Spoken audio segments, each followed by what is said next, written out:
Salibonani Mahlabezulu, sibingelelana samukelana kusifundo sethu salona leli viki. Sibonga uThixo osigcinileyo kwaze kwafika sona lese isikhathi. Mina engikhulumayo ngoAmos Maforo, ngizanxusa izihlobo zami ukuthi balibingelele labo baziveze ukuthi bangobani. Salibonani izihlobo ezithandekayo, sihlangana ngegama leNkosi yethu Jesu ukubana sifunde sibe lolwazi ngoNkulunkulu, sikhule kukholweni. Okhulumayo umfundisi Mila Dube. Siyabingelelana ngegama leNkosi yethu Jesu. Mina engikhulumayo ngisesiboneni mhlawumbe. Ngiyalibingelela lonke ngegama leNkosi yethu Jesu. Siyabonga iNkosi esisiphile njalo elinye ithuba kubana sihlangane. Okhulumayo nguMrs Mpofu, siza kuba lethuba lomthandazo kasikhulekeni. Baba wethu okhona ekhaya ezulwini lapha emhlabeni, siyabonga ngelinye njalo ithuba ususiphe lona ukubana sifunde ezwini lakho. Sikhulekela ukuncediswa nxa siza kutaditsha. Ubususiphathisa ngesiqu sikaMoya eNgcwele ukubana konke esikufundayo sikuphile, sikhule ekukwazini. Ngelihle igama leNkosi yethu Jesu siyakhuleka. Amen. Amen. Sithanda ukubonga uThixo. Sesiyafika emaphethelweni ezifundo zethu kulona leli ikota. Sikusifundo sechumi lambili. Lapho kulesihloko esithi ngambulele inkazimulo yakho. Ngambulele inkazimulo yakho. Lamazwi akhulunywa inceku yenkosi uMose esefike kwelinye izinga lokukholwa lapha ayefuna ukuba kwazi ngcono uJehova. Amazwi afike kwelinye izinga elijulileyo. Amazwi athi ngambulele inkazimulo yakho. Ngamazwi amahle engifisa ukuthi sonke babukeli labalaleli kwangani ngabe siyawatsho kube ngumthandazo wethu ukuthi sibe mazi ngcono uJesu, sibe mazi ngcono uNkulunkulu, sisuke kulokho esikwaziyo siye kujuleni ngoba yikho akuloyisayo uJesu ukuthi sibe kwazi. Siza kukhangela indinyana yethu okwaziwa ngekhanda uExodus 34 verse 6 lo 7. Verse 6. Wadlula phambi kukaMose ememezela esithi, uJehova, uNkulunkulu olesihawu lomusa, ophuzayo ukuthukuthela, ogcwele uthando lobuqotho, olothando olungapheliyo kuzinkulungwane, ethethelela ububi, iziphosiso lezono. Ikanti abalamacala kabayekeli bengajeziswanga. Wehlisela ububi baboyise phezu kwabantwana, laphezu kwabantwana babantwana, kusiya kusizukulwane sesithathu lesesine. Usiduka ke usilamulele la. Nxa sikhangela isihloko lesi, esokuvezelwa inkazimulo kaJehova, kwambulelwa inkazimulo kaJehova. Siqathanisa le memory text le. Kutshoni kwenzani ukwazi inkazimulo kaba? Esifunda ngayo uMose usivezela ubukhulu bukaNkulunkulu lokuthi nxa uNkulunkulu usumazi awusuthiseki. Ngoba oloba ngesilungu uqala athi please, uyancenga. Uthi ngiyacela akungivezele inkazimulo yakho. uNkulunkulu abeseveza ukuthi unguNkulunkulu lomusa, olesihawu, olokubekezela, olokulunga, oleqiniso. So uMose akucelayo yikuthi uNkulunkulu azambule kuye ukuze afane laye yenelisa ukuthi aveze ubuthixo ebantwini. Sibona ukuloyisa ukufana loNkulunkulu. Ukuloyisa uba ngumlandeli lo mntaka kaNkulunkulu oqotho ongalampazamo lezi izinto ezibambekayo ezingayisizo. Sibona iqiniso lomuntu ofuna ukuthi uNkulunkulu abe lobudlelwano naye, abe ngumngane loNkulunkulu. Kakhulu. Ngaba lobungane lomuntu licela selifana lisanjalo. Yes. Kutshoni lapha mhlobo ikakhulu indaba le yokukhula ekumazini uNkulunkulu. Okay, engikuzusisayo ukuthi uNkulunkulu singeke sibe mazi kanye. Aso event ukumazi uNkulunkulu kodwa kuyinkambo esuka esigabeni isiya kwesinye isigaba. Engxenye ngingayifanisa mhlawumbe lendlela esizuza ngayo ulwazi emhlabeni.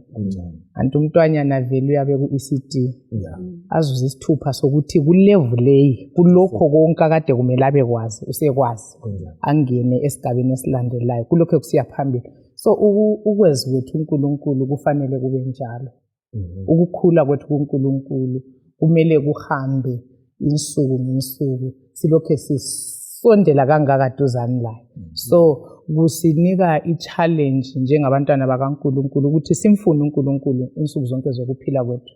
Singakuba kulesi sigaba singasuthiseki ngaleso sigaba kodwa sizwisise ukuthi uNkulunkulu ukukhona afuna ukuthi akwambule kithi okuyabe kudlula lokho asekwambulile emuva. Yes, kakhulu. Uyazi nxa siphila bathi bona izinanakazana zonke kumbe izihlahla yonke into ephilayo sayida iyakhula kumbe iyafa. So esiKristwini sethu kunjalo manje kungathi siyakhula ekumazini kumbe siyafa. Kuyini esingakwenza njengabantu njengamaKristu ukuthi sikhule ekumazini uNkulunkulu? Sinanzelela ukuthi ukukhula ekumazini uNkulunkulu sisukela ekutheni sibe lobudlelwano laye. Siba lobudlelwano laye ngokufunda ilizwi lakhe sizwe ukuthi uNkulunkulu uthini kithi. Bese siphinda futhi sikhulumisana laye ngomthandazo. Asibi khona lapho maforo siyakuhlanganisa konke ungaqina ngomthandazo kuqine ngokunye uchiyo kunye kuba kungasahambi kahle. Singathi sikhuleke sifunde ilizwi bese singena futhi lemsebenzini kaNkulunkulu ekumsebenzeleni uNkulunkulu lathi siyalungisiswa khonapho. Kakhulu. So zihlobo ezithandekayo kuleli viki sifuna ukumazi ngcono. Sizakucela ukuthi asivezele inkazimulo yakhe lathi sibe mazi sibe ngamaKristu angcono. Sizaqala ngilapha ku-Exodus 33 ivesi 7:11. Sicela mhlobo usibalele la kule ndaba ethathekisayo indaba yetende lokuhlangana. Linanzelele lela isilo itende ithabanekele. Litende lapho umlimo ayehlangana khona labantu bakhe ngathi lenceku yakhe ikakhulu uMose kukhulunyiswana kusiba lezi xwayiso eziba khona. Sicela usibalele.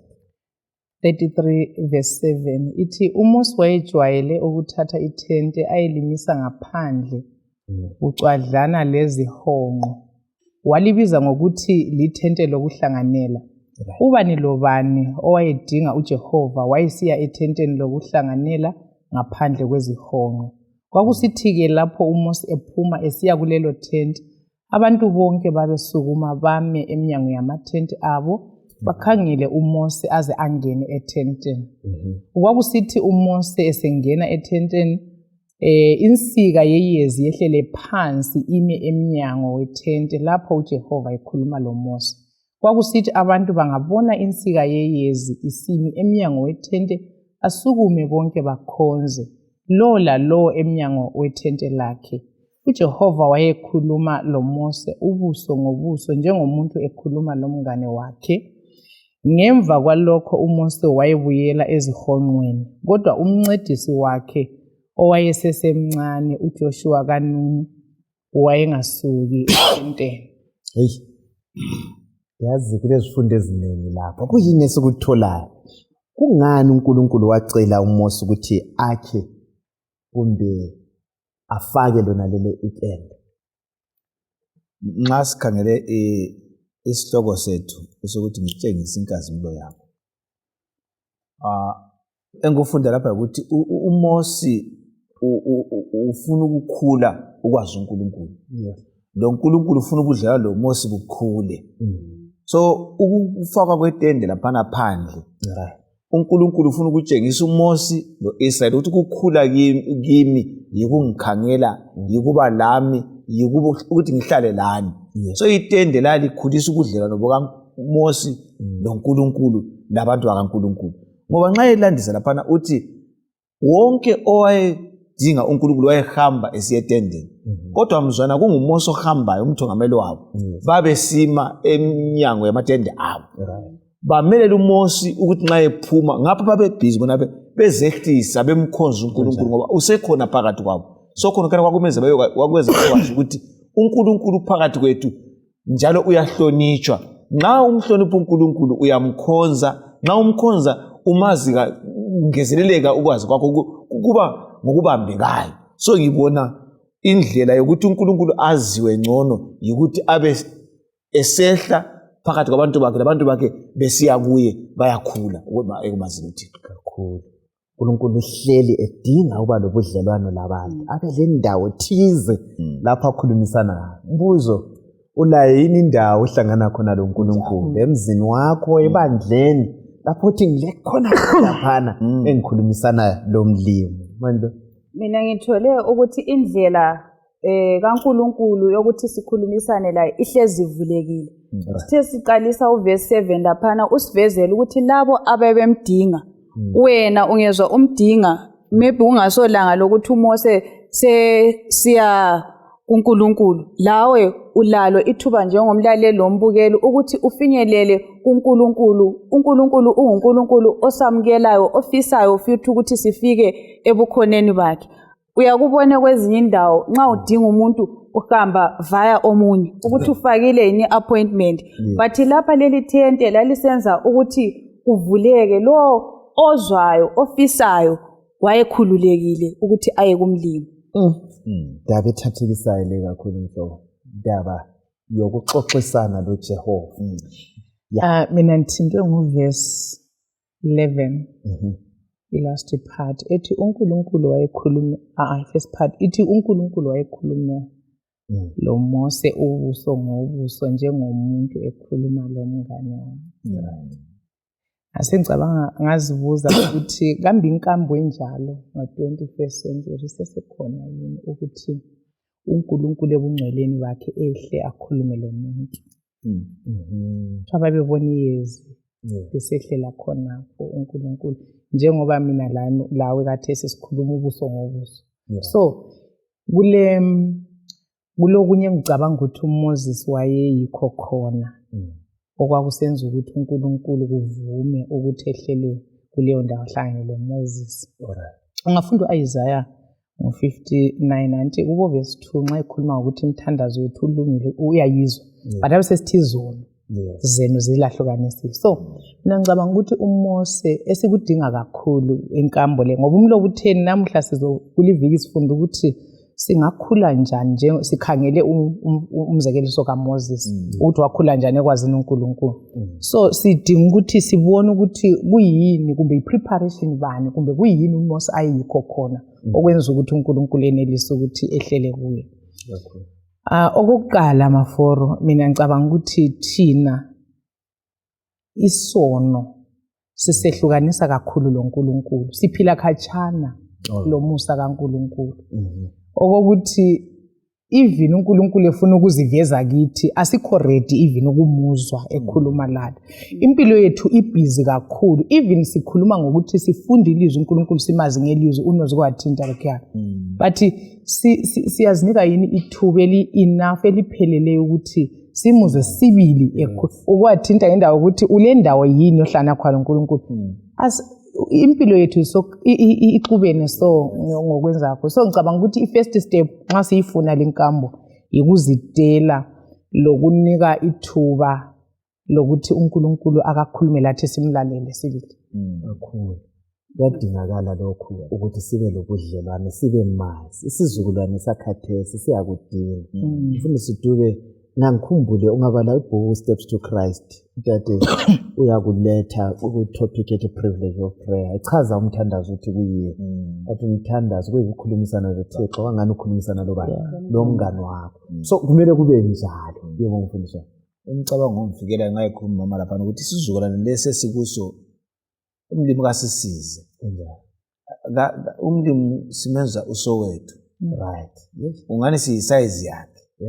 Khangela lapho uverse ngo-10 uthi nxa uMose wayengena kunjani etendeni kwakuyiyezi lizosibekela la angene phakathi laba ngapha ukuthi ababesala bekhonza basematendeni abo basezindlini zabo kodwa bakhonza ngoba umlimi usephakathi kwesigaba sabo. Manje thina siyabe singekho endlini yethu. Ngiyabe ngiphumile endlini yami ngangena eChurch. Ngiyabe ngihlafuna khona apha eSwiss. Inkonzo iphakathi. Ngiyasukuma ngiye answer phone yomngani wami ngichiya umlimi onguyonika impilo lomngani wami. Ngizwa kungifikela ukuthi ngizikhumbuze ukuthi balalela wabukeli umlimi uzosikhuza lokusikhuthaza ukuthi nxa ephakathi kwethu uNkulunkulu usibawothi omkhulu kasimesabeni simkhonze ikakhulu ezinkonzweni asikufakele endaweni yakhe. Le nkonzo oyenzayo emzimbeni wakho uthi lithempeli lihambayo mvumele ahlale kube lobungcwele phakathi komzimba womuntu ngoba usefikile uNkulunkulu kumele simzile ukuthi uNkulunkulu. So umfundisi sorry mafo ukuthi umfundisi ubisa indaba eqhakathekileyo ukuthi thina simkhonza njani uNkulunkulu kumbe siyaqedisisa ubungcwele bukaNkulunkulu yini. Yes. Yazi i-experience kaMoses yokuqala eBurning Bush leya kuthiwa wathi sithi mana ngiyibone ukuthi kungani isihlahla sivutha kodwa singathi. Kuthiwa uNkulunkulu wahle wakhuluma lo Mose wamtshela ukuthi Moses indawo osuke iyingcwele. Isihlahla lesiyana okwakuyenza sibe ngcwele ngalolana usuku kwakuyibukhona bukaNkulunkulu ngoba wantu uMoses eMidian wayekehamba mhlawumbe wayengakafika ahlale azidlela umphako kumbe enzeni and kodwa ngoba uNkulunkulu wayekhona kusesiyana isihlahla ngalolana thuku kwakusenza indawo ibe ngcwele. So uMoses nxa esesifika lapha esikhona esefuna ukubona inkazimulo kaNkulunkulu ngicabanga ukuthi wayebe lobudlelwano obuqinisileyo wambona uNkulunkulu. Yes. Bese ngicabanga ukuthi besingayihlafuna njani ichingam nxa ubungcwele bukaNkulunkulu sibesabubona. Amafoni kade siyabe sisechurch vele engqondi ngekho umelela ukuthi ubhuru wakho awamfonele kulento omele siyilungise. Yabona? So kasizinikeli ngokuphelela kasimdinga uNkulunkulu ngoba uyithi bethu bonke sizobuya kuphela sibe khona ngoba mhlambe sokuyinjayelo. But ngibona ngani kusinika i-challenge lokho eliku-raise umfundisi ukuthi bekumele ukuthi uNkulunkulu simdinge ukuze simazi ngcono njengoMose. Kakhulu. Babukela abalaleli. Nansi isilele sitshelwayo ukuthi isizukulwane sakhathesi nxa sihlangana lo mlimi nxa sisenkonzweni silamathuba kungaba se-camp meeting kungaba sebandleni ngamasabatha lapho esikhonza khona akeni sithobele intando kaJehova simkhonza abayithi reverence uNkulunkulu ahlonitshwe usendaweni yakhe baba ukuthi uNkulunkulu usendaweni yakhe umhlaba wonke awenza njani awuthule sihlobo esithandekayo. Kukhona yini okuye kwenzakala esikufunda ikakhulu ukwathinta iBurning Bush kaMose Mandlo ukuthi kube lesigaba lapho kwahlangana khona lo uNkulunkulu kube le turning point empilweni yakho lapho wabona khona ukuthi uNkulunkulu usebenza ngamandla empilweni yakho. Kwakwenzakala lokho ezimpilweni zethu. Kukhona angazi ukuthi angaba khona ongalakho ngoba wonke umuntu okhonzayo kulapha kule ndawo lapho umlimi lahlangana khona. Yes. uNkulunkulu kayekeli ukufinyelela. Yes. Mina ngahlangana e-camp meeting kunjalo. Ngangifana omncane ubaba ngathi ngiphenduka mina ngathi khathi umfana uthi uyabhabhaliza engaka. Camp meeting wathi kuchumayela the late umfundisi uMhawu ngasukuma. Ngihlezi la lapho wathi khathi uyanga. Phela impendulanga. Yawuzumzulu. Ngeze ukuthi lapho umuntu mina. So wonke umuntu okhonzayo ungayekethisa kodwa acabanga lapho umlimi akuthinta khona ekubiza khona kuyena ngokucaba kuza kuvusela ukuthi hayi uNkulunkulu kumele ngimvumele ahlale khona ukuze ngimbone kakhulu. Sokusukela lapha sesihlangene lo mlimi sesimele sibe mazi antu yahlangana le ntombi yakho sumele uyifunde selisazana yibo ubudlelwano esibufunayo ake sikhangele uvesi ngo12 usiya ku17 ukuze ngibe mazi. Zwanini ubudlelwano bethu loNkulunkulu yibo bona lobo bufana lo bethu labangani bethu amathuba esiwachithayo umngane wakho kanti siyafonelana ngoba sinjani siyazwana singabangani sicheckane sinjani sikhathalelana siyazikhathaza yini ngokuthi uNkulunkulu ucabangani ngathi sike sikhangele amavesi la verse 12 uMose wathi kuJehova ube ulokhu ungitshela usithi khokhela abantu laba kodwa kawungazisanga ukuthi ngubani ozamthuma ukube ahambe lami. Utshilo wathi ngiyakwazi ngebizo njalo ufumene umusa kimi. Uma uthokoza ngami ngifundisa izindlela zakho ukuze ngikwazi ngiqhubeke ngithola umusa kuwe. Khumbula futhi lokuthi isizwe lesi singabantu bakho. uJehova waphendula wathi, ngobukhona bami ngizahamba lawe ngikuphumuze. uMose wathi kuye, uma ubukhona bakho bungahambi lathi ungasisusi lapha. Umuntu angakwazi njani ukuthi mina labantu bakho sifumene umusa kuwe ngaphandle kokuba uhamba lathi na? Kuyini okunye okungasiphawula mina labantu bakho kwabanye abantu bonke emhlabeni na? uJehova wathi kuMose, ngizakwenza khona kanye lokhu okucelileyo ngoba ngiyathokoza ngawe njalo ngikwazi ngebizo. Hey, ucelani lapho Mose akucelayo kuNkulunkulu? Hey, hayi before maybe sifike lapho maforo mina okumbambayo i-approval kaMose kuNkulunkulu ethi ngiyathokoza. Right. Angikwazi ukuthi inkambo yokuphelela iyabe inganani. Ngabona usuthola uNkulunkulu efaka isitampu ukuthi hayi ngiyathokoza. So ngokunyede nsithi ngikuwe kakhulu. Inxa yazi abantu abaningi kalokhu uthinta mhlobo ekuphileni, ekukholweni, emsebenzini isikhathi sonke sifuna approval yabanye abantu ukuthi bathini ngani. Sikhohlwe le approval kaJehova. Ukhona uMose akucelayo futhi la uthi Nkosi ngicela ungifundise, ucela ukufundiswa. uMose anti uNkulunkulu sembizile wathi athungamela abantwana bakaIsrayeli. Ukhanya uyakhathaza ukuthi ngiyamazi uNkulunkulu ukuthi indlela yakhe ngifuna ukuthi icace kimi ukuthi isikhathi nxa ngihamba njani ngoba ngihamba noNkulunkulu omkhulu ngingamphazamisi. Ngicela unjengise indlela yakho ngendlela ucela ukulunga kukaNkulunkulu lobuqotho bakhe ngoba indlela kaNkulunkulu icacile. uJesu ku14:16 ngalo uJohane uthi ngiyindlela leqiniso. So ufisa ukwazi uNkulunkulu ngobubanzi lobukhulu okudepha kwakhe uthi ngitshengise wena ukuthi ungubani, indlela yakho yipi.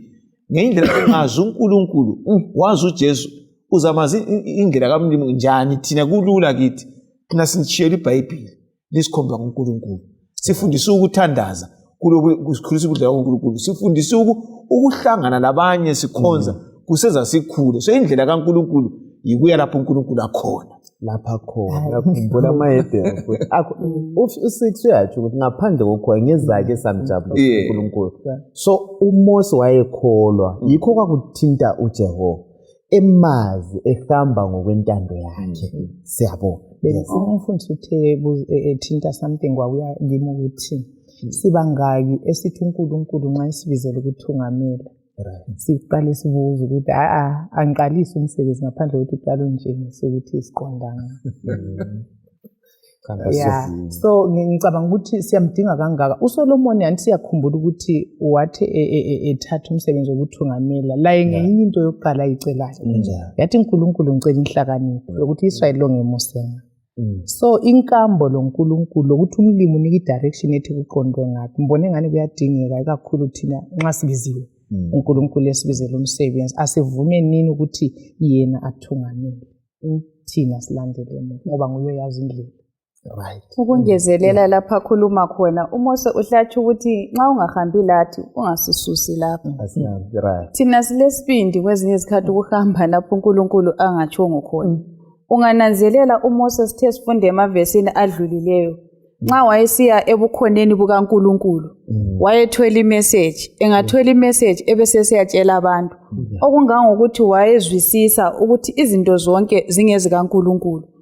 Indoda le enguMose ngiyacabanga maforo ukuthi ngawa kuyithi, so wayilezinto eziningi ayengakhuluma ebantwini ukuthi mina uNkulunkulu ngimbonile ngengatansi intaba ngathini he had a lot. Wayilezinto eziningi kodwa la nxa wayeyambulelwe wathwela izinto eziningi still wayenanzelela ukuthi hayi usesekhona okuningi engingakwaziyo ngoNkulunkulu. Wayedinga ngazo zonke izikhathi ukuthi uNkulunkulu ngiyacabanga ukuthi ingilosi yikho lazo zithi ngcwele ngoba uzathi ukhangela ubona okunye kade ungakubonanga.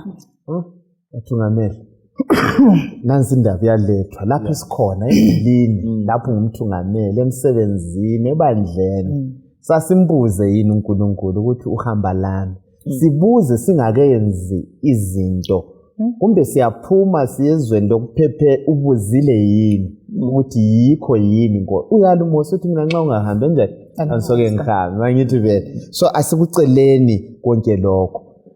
Kulabantu anti sithi siyazi ngoNkulunkulu. Siyamazi yini uNkulunkulu kumbe sazi ngoNkulunkulu? Ngazi amazwi kulomahluko yini khona ukwazi uNkulunkulu lokuba kwazi ngoNkulunkulu. Lo mahluko uyamuzwa ekhulunywa ukuthi uNkulunkulu kuthiwa unje right, kodwa kuba mazi uJesu uthi lo othi ngiyamazi engagciniyo yami ngiqabama kuba mazi ukuhambelana naye right, yikuvuma intando yakhe. Yikho sithina ku John 17:3 lapha le impilo engapheliyo ukuthi babekwazi wena uNkulunkulu weqiniso lo Jesu wathunywayo. So nxa sengimazi sengiphila impilo yokuhambisana naye kulokho akutshoyo. Right. Angeke ngithi umkami ngiyamazi kodwa singahlangana emtchadweni ngokomtchado. So nxa ngisazi uNkulunkulu akulanto engiyizilayo ekaNkulunkulu ukuthi ngicele ukuyazi laye, akulanto angayizila kimi ngithi ngiyamthanda kodwa ngifihla isandla sami kumsebenzeni. Ngithi ngiyamthanda isikhathi sami ngisala. Sasisaza lo uNkulunkulu konke ngikho khona ngokwakhe la anginike sesihamba ndawonye kakhulu. Kulamandla lokho mfundisi. Ake sifundeni ukuba mazi sichitha amathuba layo uNkulunkulu angithi vele. Okunye mafuro singakadluli. Yes. Sinanzelela ukuthi uMose nxa esithi ukuze ngikwazi wayezimisele. Khathesi ngiyengacabanga ukuthi bangaki kambe sibilothi nxa ethola inzuzo athenga amabhuku akhuluma ngoNkulunkulu, athenga izinto ezimenza ukuthi akhule ekukholweni. Kwezinye izikhathi sesingabe sikhuluma kodwa singafaki ubuyithi bethu bonke entweni yakhona. Ukuthi nxa ngizitshela ukuthi ngifuna ukuba mazi uNkulunkulu, thatha kathesi inani labantu engxenye sisukela ukuthi ole iBhayibheli ngikhaya, abanye sebesilavuthukileyo, abanye izipele sebesingela. Izinto eziningi ezifunakalayo singelazo.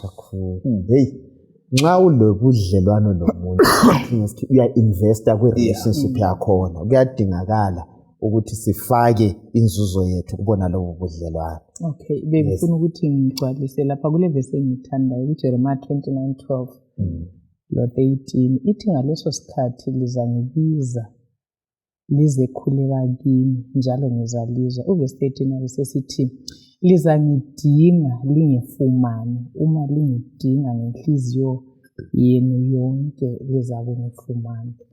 Ngimbuzo nowubuzile ukuthi ukumazi uNkulunkulu lokwazi ngoNkulunkulu. uNkulunkulu ukhuluma ngenkambo eyokwazana 1v1 singazwanga ngomunye ukuthi uNkulunkulu lo unjani. Uyabona ukukholwa kwethu lokhu maforo uhamba kuqeka kuke kuphume kuyekele siphinde sijoyine. Kuyaveza ukuthi uNkulunkulu kasekamazi experientially, asekamazi ngokwenkambo ukuthi mina ngingumisi mhlanga as an individual uNkulunkulu lami siyazana, ngiyamuzwa yini ekhuluma lami kumbe impilo yami nguye yini oyilawulayo.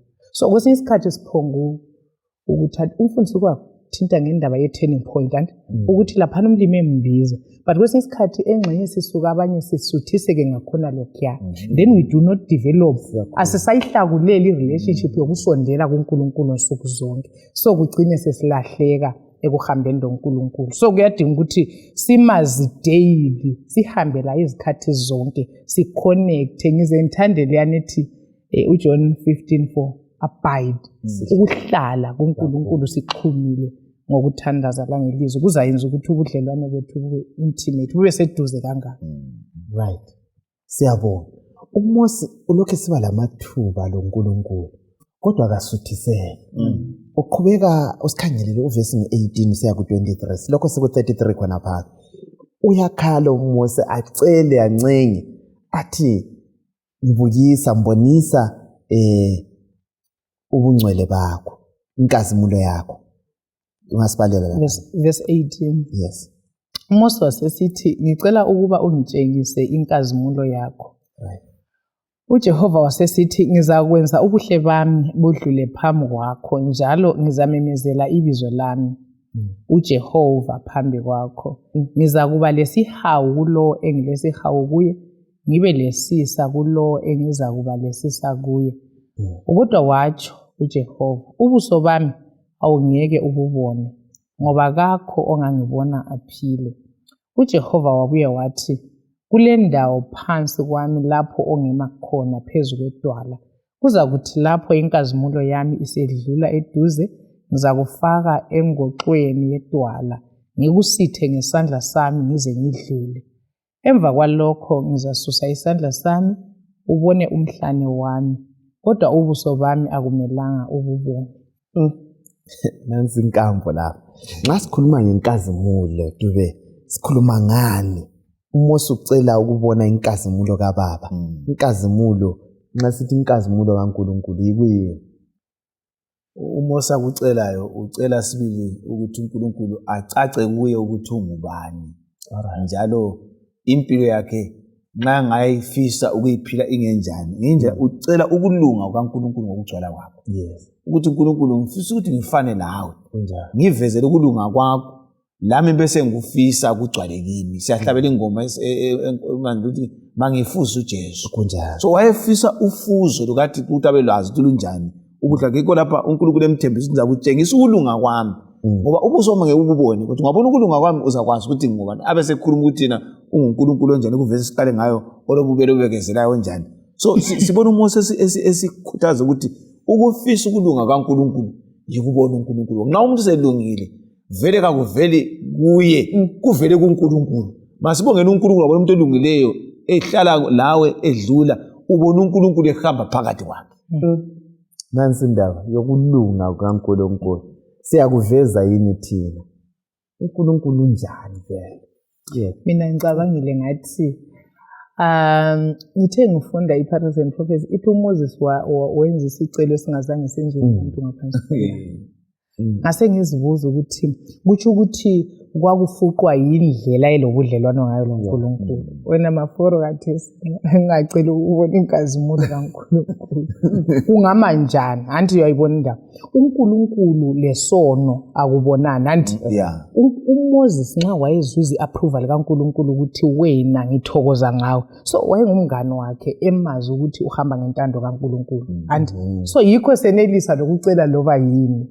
Acela ukubona inkazimulo kaNkulunkulu. So ngithe ngifunda lapha ungafunda Acts of the Apostles ipage ngo530 ithi inkazimulo kaNkulunkulu iyisimilo sakhe esivezwa lapho uNkulunkulu ejonga ukwenza umuntu ukususa umuntu lapho ayihle wafika khona amfake ezingeni eliphezulu. And uProphets and Kings yena uthe iglory kaNkulunkulu iyikususa izoni lokuzi esonweni azamukele ezibuyayo abeseziguqula. Then yikho kungena khona manje inkazimulo kaNkulunkulu evele eluntwini ngesiphambano. Ukuthi umfundisi uthinte ngesimilo sikaNkulunkulu. Isiphambano sodwa maforo siveza ukuthi uNkulunkulu luthando. Yes. Umhlaba wawuthanda kangaka. So kubhalwe esiphambanweni ukuthi uNkulunkulu uluthando akudingayo okuyinkazimulo yakhe. uJesu elengeCalvary kwakuyinkazimulo kaNkulunkulu. Kuyikuthi umuntu abuyiswe back to uNkulunkulu nxa evuma. Khona kunjalo. Vele nxa sifuna ukuzwisisa isimilo sikaJehova yikuye esiphambanweni. Lapho sihle sizwisise uthando olujule kakhulu. Uchitha amathuba anganani manje ukhangela isiphambano sikutshelani ngesimilo sikaNkulunkulu unikeza khona? Ngingakafiki khona lapho nginanzelela ukuthi uNkulunkulu uyafisa ukuthi sonke sisondele kuye. Sike sathinta laphana ukuthi okunye okwenza ukuthi sesabe ukusondela kuNkulunkulu yizazela zethu ezingahlambulukanga. Kodwa ngibona uNkulunkulu lapha uMose uthi ngizakufaka esikheceni sedwala. Right. Khethekile ukuthi sibabi okunganani. uNkulunkulu ulendlela yokuthi asamukele sifike ebukhoneni bakhe nxa sivuma. ungananzelela singayambulela bona lokho i-character kaNkulunkulu ukulunga kwakhe kusenza kusithungamelele ukubana siguquke njengabantu. So kasingesabini balaleli nababukeli ukuthi sisondele ebukhoneni bukaNkulunkulu ngalokho esesikwenzile, ngalokho esidlule phakathi kwakho, ngoba uNkulunkulu indlela yokuthi asamukele ukuthi asikho isoni angasamukelanga. Kunjalo. Yes. Khona kunjalo. uNkulunkulu sonke siyanxuswa bakithi ukuthi asizeni kuNkulunkulu sizomamukela uNkulunkulu. Asichitheni amathuba sitatitsha ngesiphambano. So isiphambano to be the signs of the ages. Sitatitsha ngaso sizwisisa ukuthi kanti uNkulunkulu emkhulu kangaka abuye azofela umuntu ahlenge umuntu kwahamba ngayiphi indlela umlimo lomusa asenzele umusa. No, bengifuna ukuphendula umbuzo ke wawubuza ukuthi sichitha amathuba anganani sisebukhoneni bukaNkulunkulu. Ngike ngafunda i-comment ekhuluma ngoJohn chapter 15:4 ukuthi uJesu utshona sithi hlalani kimi. Omunye buze sithi sihlale kuye okwesikhathi esinganani. Omunye ophendula wasesithi long enough to be changed into his similitude. Uthi kumele ukuthi sihlale kuNkulunkulu kokuphela size sifanane la. Ngase ngicabanga ukuthi uMoses maybe okwayenza ukuthi vele afanele uNkulunkulu inkambo ipresence kaNkulunkulu wayekiyo ithuba elide kakhulu. You know, even esentabeni ithi 40 days and 40 nights waye study i-pattern enguKristu. So vele uthe phuma khona apha ingqondo yakhe yonke ubunguye bakhe bonke basobuguquliwe bafanana lo Kristu. So yikho esikudingayo ukuthi sihlale kuNkulunkulu ukuze sifanane naye kakhulu. Jesu siyamdinga. Sisodwa asingeza ke senelisa. Sihlobo esithandekayo asifundeni kuMose. Wayambulelwe amaqiniso amaningi kasuthisekanga ngapha. Walohlala elokhu emdinga. Iningi lethu abantu bayatatisha mfundisi babale ngeprofesi, babale imibhalo, bachasise izinto eziningi. Babe temperate. You know, abantu bazibona ngani sebeseduze noNkulunkulu bengakuphili futhi. Nxa usumazi uNkulunkulu uzabona ukuthi ungcole okunganani, umdinga okunganani. Ke sikhanyele indinyana yokwaziwa ngekhanda sike sayithinta leyana. Ikakhulu ungayiphinda chapter 34 verse 6 lo 7. Uverse 6 uthi wadlula phambi kukaMose ememezela esithi uJehova uNkulunkulu olesihawu lomusa ophuzayo ukuthukuthela ogcwele uthando lobuqotho olothando olungapheliyo kuzinkulungwane ethethelela ububi iziphosiso lezono ikanti abalamacala kabayekeli bengajeziswanga wehlisela ububi baboyise phezu kwabantwana laphezu kwabantwana babantwana kusiya kusizukulwane sesithathu lesesine. Khanyela verse 8 lapha. Verse 8 uMose waphanga wakhothamisela ikhanda lakhe phansi wakhonza wathi awu Jehova uma ngithole umusa kuwe ngiyacela uJehova akahambe lathi lanxa abantu laba bentamo zilukhuni sithethelele ububi bethu lezono zethu usithathe njengelifa lakho.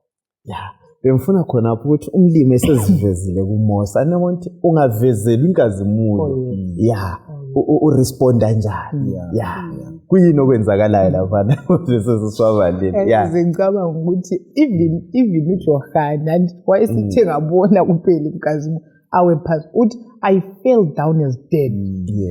Ngangisiwa kungani ngofileyo ngoba umuntu ebukhoneni bukaNkulunkulu. Even oDaniel babesithi nxa bephambi kwenkazimulo kaNkulunkulu kube lo mahluko. But thina siphambi kobukhona bukaNkulunkulu silamandla okufaka lezandla ezikhwameni. uNkulunkulu akhulume thina yaphuma nyekwenza okwami engikwenza. Khona lokho kuyaveza ukuthi siyasilela. Mana nithinte engikuzwisisayo lapho ukuthi umlobo usinika ukuthi uverse 6 lo verse 7 yiyo nguye uJohn 3 verse 16 Old Testament. Lapho uNkulunkulu aziveze ngokuphelela ukuthi ungubani.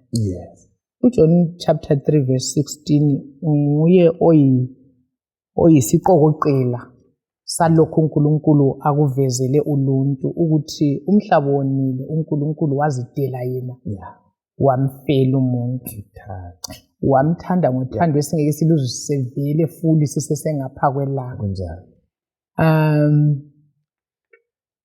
Ngiyacabanga i-risk uNkulunkulu even ayithathayo ukuthi umuntu ambuyise ukuthi umuntu lesisindo kangaka indlela uNkulunkulu but usathane uyenza sicabanga ukuthi uNkulunkulu kalandaba lathi uNkulunkulu kasinaki even singaswela sigule singene kwezinye usathane wenza siconclude engqondweni zethu ukuthi lo uNkulunkulu ongasinakekeliyo but umhlabeleli ka number 2:14 yamthanda uthi ngiyamazi uyanaka kule nyembezi emehlweni yabe naka kunjani. So uJohn 3:16 uveza isiphambano i-character kaNkulunkulu ukuthi akulalunye ulutho ayilo lona ngaphandle kokuba luthando. So lapha sibona ke ku Exodus 34:6-7 uNkulunkulu evela futhi ngokuphelela. Anti yakhumbula ukuthi uMoses ecela la kwaku after i-apostasy kwaku after ukuhlamuka. So ngicabanga ukuthi uMoses wayefuna ukwazi ukuthi uNkulunkulu uthini so esona uNkulunkulu wahle waveza wathi I forgive iniquity mina ngiyathethelela isona. So wayecabanga ukuthi mhlambe ukukhozwa kwethoyela sokuhle kwa separate kwehlukanisa umuntu noNkulunkulu forever. So ufuna i-assurance ye-reconciliation ukuthi uNkulunkulu uyangamukela yini. Namfunde enye into ukuthi izono zingaze zibe bomvu njani uNkulunkulu uposition yokusithethe khonokho kuyinkazimulo yakhe ukusitethelela sibuyise kakhulu.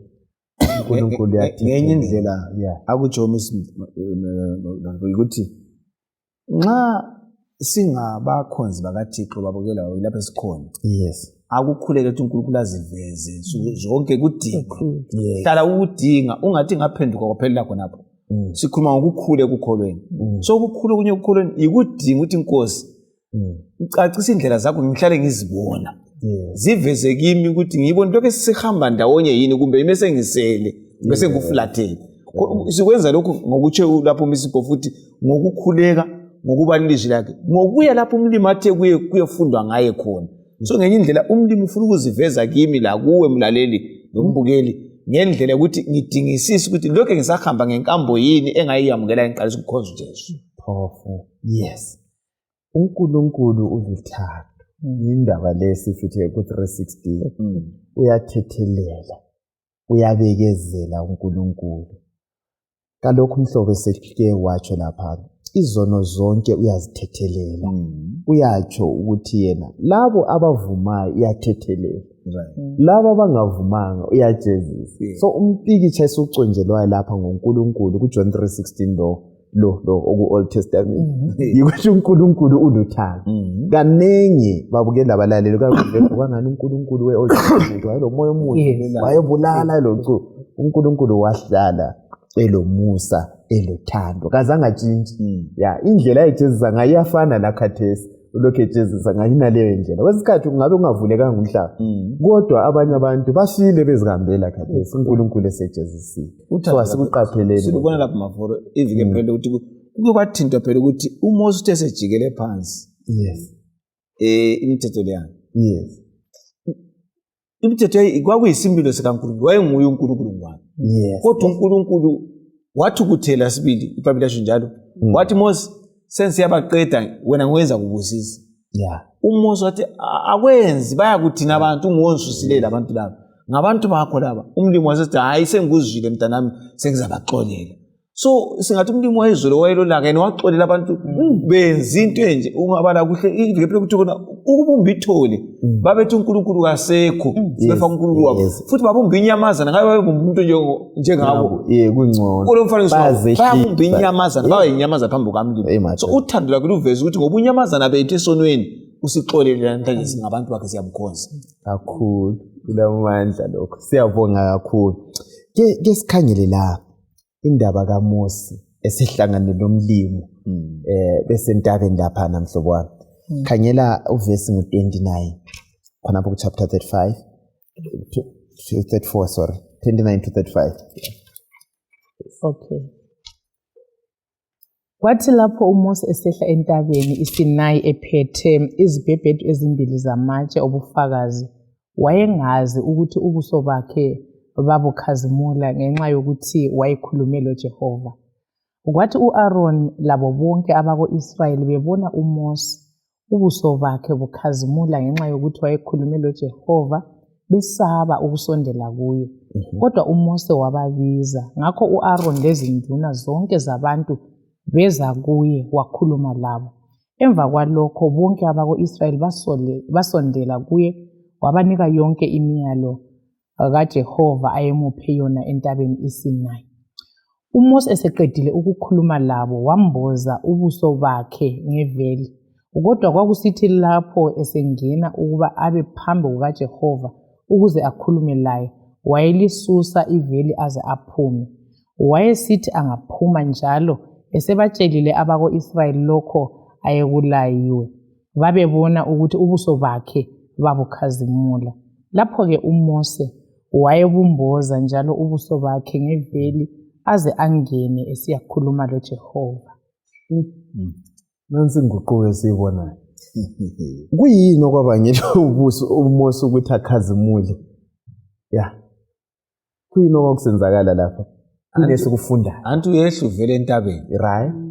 Ubelokhu ekhuluma noNkulunkulu 40 days exoxa loNkulunkulu. Right. Umuntu. Kuthiwa ngesilungu by behold him become changed. Ngokubona uyaguquka. uMose wabona uNkulunkulu kwaze wafana laye. Yeah. Nxa isize ebantwini kabasamazi njengoMose, bona bambone nguMose kodwa isikhumba sakhe sesithethe igazi umlimi wamnamathisela ngoba sebelobungane. Kodwa ukundithokoza kakhulu ukuthi uMose wayengazazi ukuthi sekhanya. Ubonwa ngabantu. Angazi thina singakhuleka umlimi aphende imthandazo ebantwini sithi mina ngakhuleka umlimi uyangizwa. Sithi umlimi kafuni ukuthi senza ngani yithe senze izinto. Udumo lwenkazimulo akuye kuNkulunkulu. Nguye oyenzileyo esebenza umuntu. uMose usifundisa ukuthi ukuhlala uloNkulunkulu ngomthandazo, ngokuba lilizwi, ngokuvuma isono uyafana laye. Mandlona wayathi hey, ayinendingela iveli yakuthala.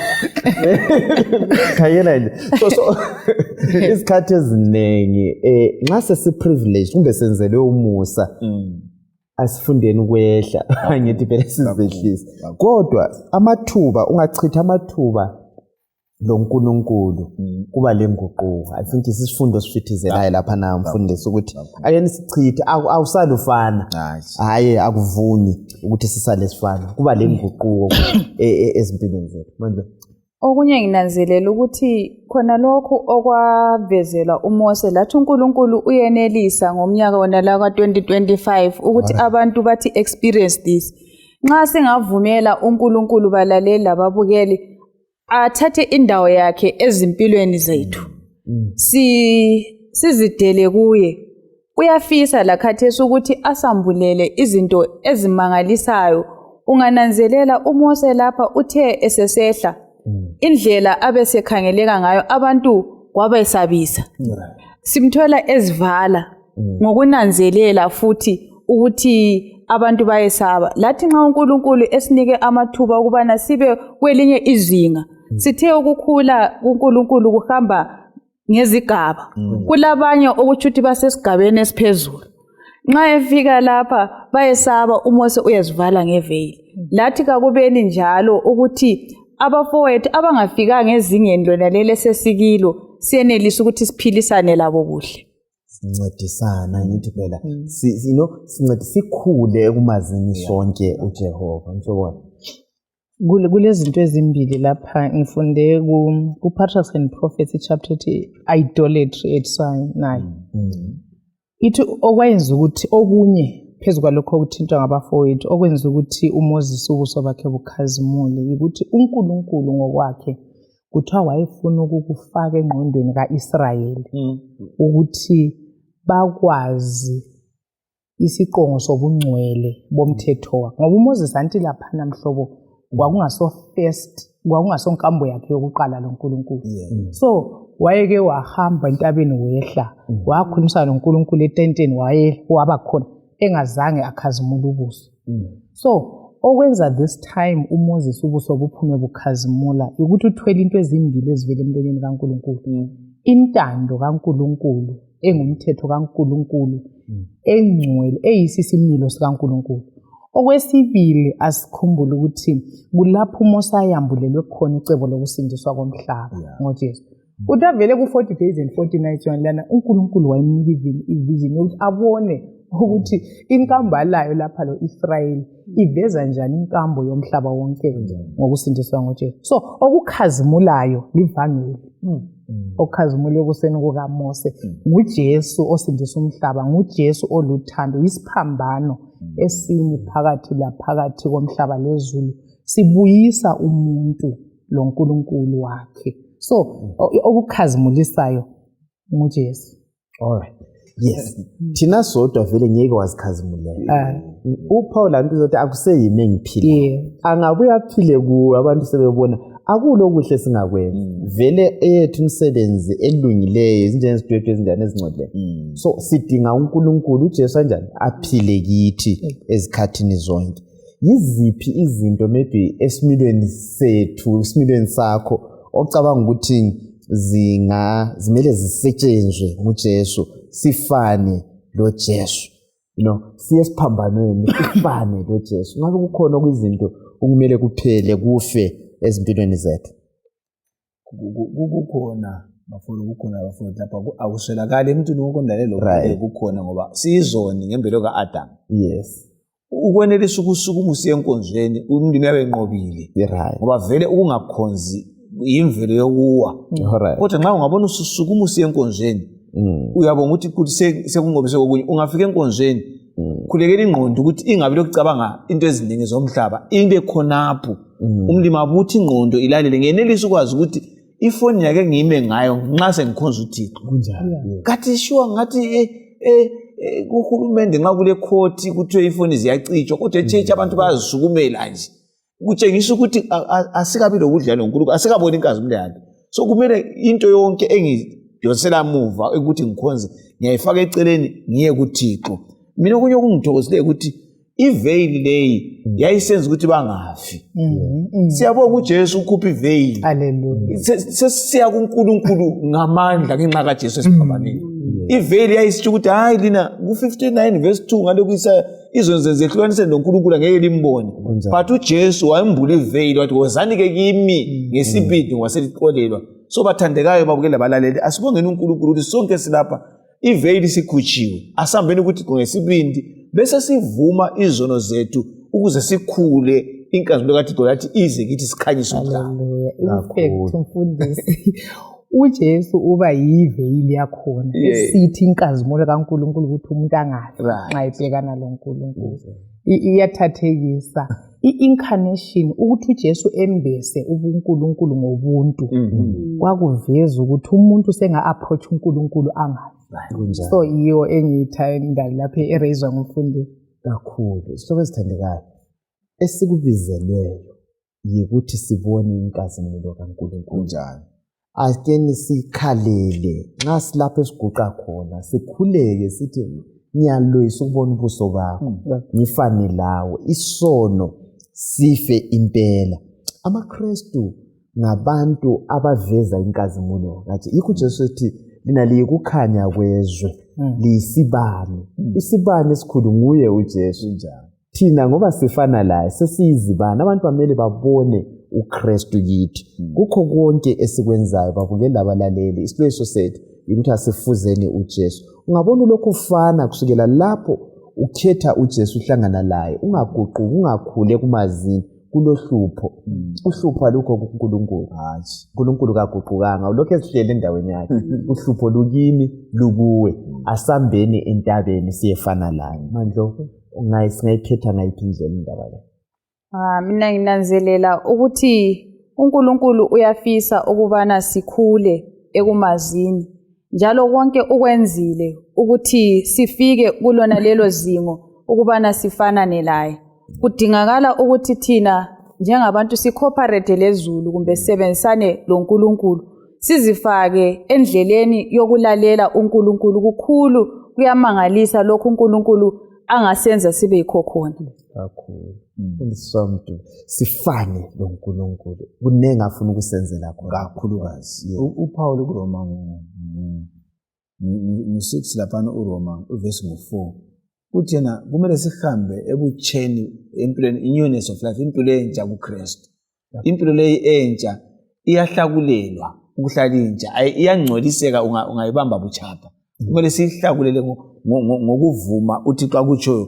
Nxa ususiya kugwalo lolu esinikele uTestimonies for the Church volume 9 page 189 yiyo vezi ukuthi ngabe kuthiwa thina amaKristu siyazehlisa phambi kukaNkulunkulu, sibe lomusa lothando lukaNkulunkulu lokuzehlisa lozwelo, kuthiwa lapho kuphenduka khona abantu abayi-100 ngabe sokuleningi elingela kubalwa ngokubona impilo yethu enjengakaMosi ekhazimulayo ibisi reflecta iveze uNkulunkulu ebantwini. Imibuzo le challenge ngini ukuthi kambe impilo yami le yakho mlaleli lombukeli ivezani nxa udlula, nxa ukhuluma, nxa uhamba, nxa ukhonza, kakube nguThixo lokho yakhe ngenxa yokumkhonza.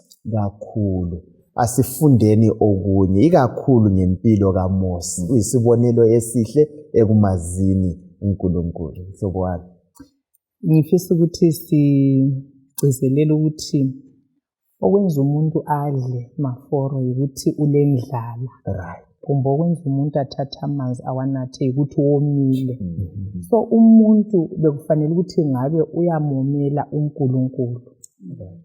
Ungayibala uPsalms 42 verse 1 uthi njengenkakha yomela amanzi ngokomele uNkulunkulu. Ungananzela kwaphana akawomelanga izinto zikaNkulunkulu. Kwesinye isikhathi si-prioritize ama-earthly blessings, izinto esizibonayo, imali lani sibe sesilahlekelwa yikufuna ubuso bukaNkulunkulu. Umuntu vele kadinga izinto. Yikho uNkulunkulu esithi funani kuqala umbuso. I-need yomuntu, i-greatest need yomuntu owileyo nguNkulunkulu empilweni yakhe. So bekufanele ukuthi sizidele simdinge ngokuzikhandla, ngokuqinisa simdinge. Singamukela uNkulunkulu okunye konke kuyibona siyagcwaliseka.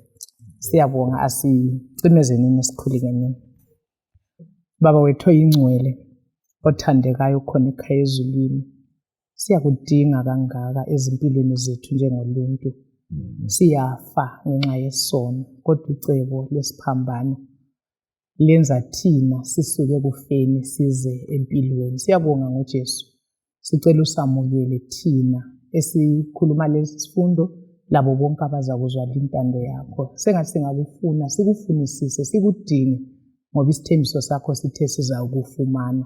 Siyabonga ukusizwa, siyabonga usihawukela, siyabonga usibiza ngothando lwakho olumangalisayo. Sengathi sonke singavuma ukuza ngakuze sizuze impilo ephakade.